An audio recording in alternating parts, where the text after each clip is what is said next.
Selamat pagi Bapak Ibu, saudara-saudaraku yang saya kasihi dalam Yesus Kristus, Tuhan dan Juru Selamat kita. Kita akan teduh, kita persiapkan hati. Mari kita puji Tuhan di pagi hari ini. Mari saya ajak kita bernyanyi Kidung Jemaat nomor 14. Muliakan Tuhan Allah.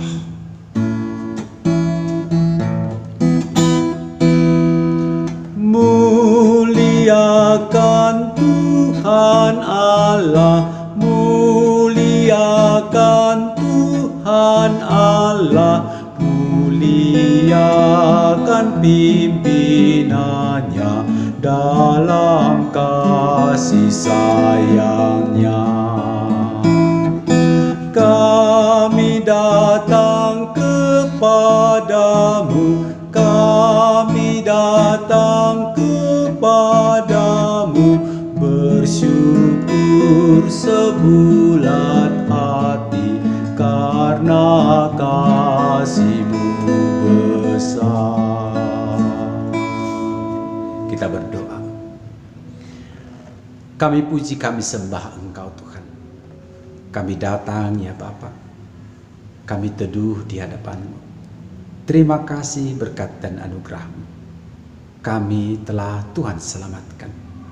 Namun kami akan sungguh-sungguh bersyukur sebab kasih Tuhan akan terjadi bagi kami menjalani hari ini. Dalam nama Yesus kami berdoa. Amin. Saudaraku yang Tuhan Yesus kasihi, firman Tuhan nats bacaan kita yaitu dari 1 Korintus pasal 9 ayat 13 dan 14. Demikian firman Tuhan.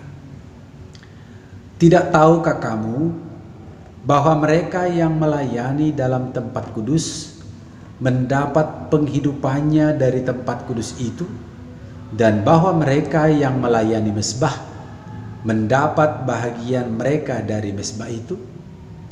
Demikian pula Tuhan telah menetapkan bahwa mereka yang memberitakan Injil harus hidup dari pemberitaan Injil itu. Demikian pembacaan firman Tuhan. Saudara-saudaraku, di tengah-tengah kehidupan pelayanan gereja pun kita mengenali gereja yang bertumbuh, gereja yang dinamis. Maka perlu kita harus selalu jernih. Gereja yang bertumbuh itu harus terjadi dalam sebuah proses realita dari pertumbuhan itu sendiri. Tentu gereja sebagai tubuh Kristus, organisasi yang banyak anggota-anggotanya, di dalamnya ada pertumbuhan interaksi. Dan tentu di dalamnya juga ada kematangan dari interaksi itu sendiri. Maka interaksi yang rapi tersusun ialah interaksi yang terorganisir.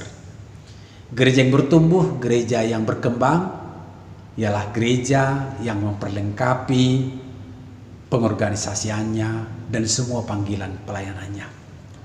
Saudara-saudaraku, nats bacaan kita ialah ketika Rasul Paulus sangat merasakan perkembangan jemaat Korintus dan perlu dalam penghayatan warga gereja, perjalanan gereja itu, agar suasana pertumbuhan gereja itu juga terjadi sedemikian rupa. Tentu dalam pemahaman kita sekarang, gereja tidak boleh mengabaikan organisasinya, pelaku organisasinya, dan tentu yang sangat mendasar ialah jemaatnya. Untuk kebutuhan pelayanan jemaat, maka diperlukan unsur-unsur pelayanan jemaat itu. Pertama-tama catatan baik kita dari penyampaian Rasul Paulus ialah dia sangat mewarisi bentuk pelayanan bait suci dengan sangat teliti dan penuh hormat. Kalau kita boleh baca dalam kitab Bilangan pasal 18, diawali dari ayat yang ke-8, maka di sana jelas Harun sebagai imam pelayan di Bait Suci. Firman Tuhan mengatakan sesungguhnya ada bagian-bagian dari pelayan-pelayan. Segala sesuatu yang dibawa di Bait Suci dan ditempatkan di altar, maka firman Tuhan mengatakan telah ada di sana bagian dari pelayan itu sendiri. Ada bagian bagi Tuhan dan ada bagian bagi para pelayan. Dan itu dilihat, dihayati sebagai bahagian dari kelengkapan dari pelayan itu. Pelayan altar itu hidup dari apa yang dia terima, dia atur dalam altar itu. Nah, Rasul Paulus tentu tidak mengabaikan ini. Maka dia mengatakan setiap orang yang melayani di altar, maka dia akan mendapatkan bagian dari apa yang dia geluti di sana, apa yang dia perbuat di sana. Sekalipun kita perlu dihidupi oleh sentuhan firman Tuhan ini. Apabila gereja berbicara tentang pelayanan, tentu dia tidak lagi hanya sekitar mimbar atau altar saja. Tentu sudah merupakan bagian dari keutuhan dari pelayanan gereja itu. Maka rasul-rasul kemudian sedemikian rupa memperlengkapi gereja yang bertumbuh itu dengan semua tuntutan panggilan jemaat itu. Gereja yang terlayani adalah gereja, atau gereja yang melayani adalah gereja yang memasuki, ikut, dan empati, ikut bersama merasakan semua yang ada dalam anggota pelayanan gereja itu. Sebagai tubuh Kristus, juga tentu ada di sana anak-anak, remaja, dan seterusnya ada orang dewasa. Saudara-saudaraku, ini menjadi penting dalam perhatian kita mencerna menghayati firman Tuhan ini. Pertanyaan kita ialah, bagaimanakah kita dapat melihat sekarang tentang hal pengertian pelayanan gereja yang sangat membutuhkan pelayan-pelayan yang diperhadapkan dengan panggilan-panggilan pelayanan itu sendiri. Maka mari misalnya kita saksikan gereja yang semakin memperlengkapi diri itu juga tidak luput dari pelayanan pendidikan, pelayanan diskusi, pelayanan lewat konseling, pelayanan kemasyarakatan, bahkan pembentukan visi-visi ke masa depan. Nah, saudara-saudaraku, semuanya ini adalah bagian dari bagaimanakah pelayanan itu tentu sama-sama merasakan sukacita, sama-sama mendapatkan kesejahteraan. Sekali lagi, memang ketika Rasul Paulus menyampaikan ini, tentu dia tidak mengabaikan bahwa memang ada sorotan mungkin kepada para pelayan.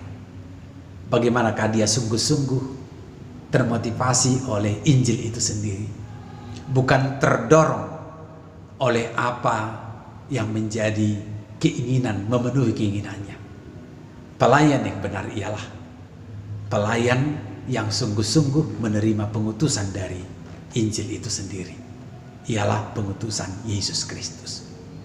Soal upah, apa yang kita katakan, kita uraikan tadi, maka gereja pada akhirnya akan menghayati pertumbuhannya dengan memperhatikan segi mutu dan kualitas. Dan gereja yang memperhatikan mutu dan kualitas, tentu dia akan berusaha memenuhi itu dengan kelengkapan-kelengkapan pelayan itu. Pelayan akan mengejar bagaimanakah pelayanan ke umat itu bisa terpenuhi. Dan ini menarik bagi kita. Maka ketika Rasul Paulus menyampaikan ini pada zaman sekarang, maka mari menjadi bagian keutuhan pelayan itu adalah sinergitas jemaat, pelayannya, dan menjadi pujian yang baik bagi Tuhan. Semua kita pelayan Tuhan. Tapi ingat, pelayan yang bisa dipercaya. Amin. Mari saudaraku, kita kembali memuji Tuhan dari Kidung Jemaat 249 serikat persaudaraan.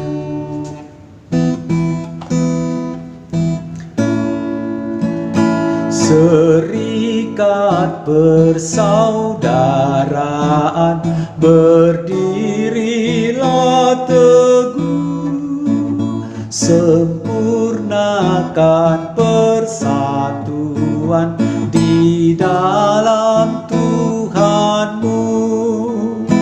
Bersama-sama majulah, dikuatkan iman, berdamai bersejahtera dengan pengasihan, dan masing-masing kamu pun diberi anugerah,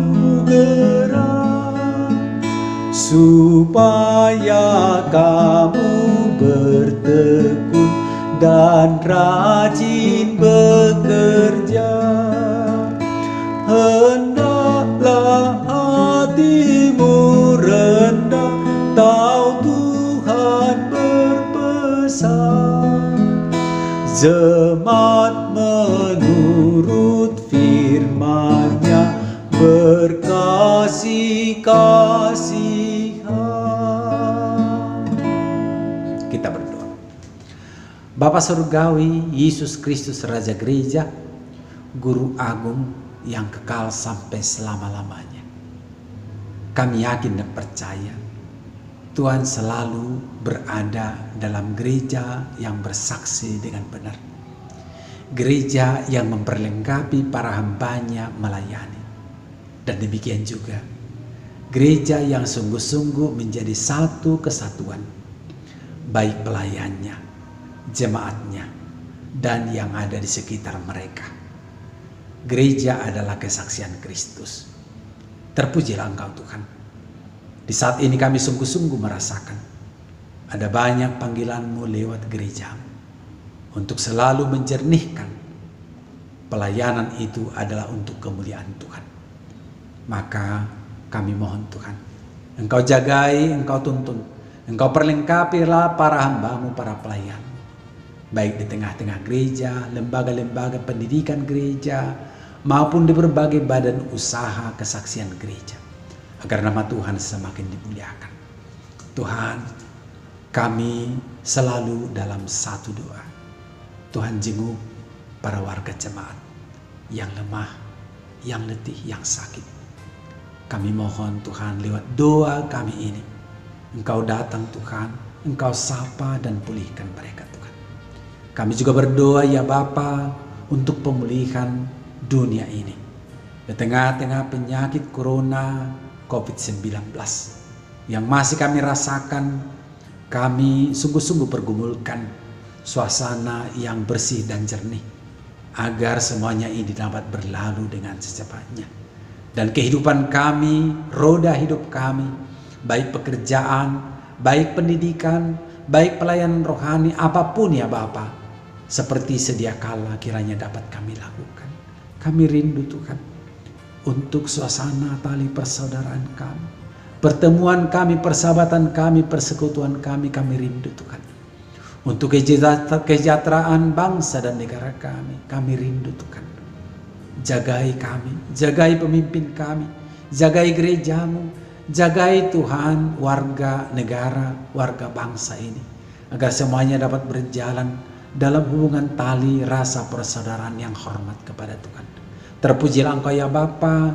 Inilah kami anak-anak-Mu yang haus akan berkat dan kasih-Mu. Dalam nama Yesus Kristus kami berdoa. Amin. Terpujilah Tuhan. Selamat beraktivitas saudaraku. Salam sehat.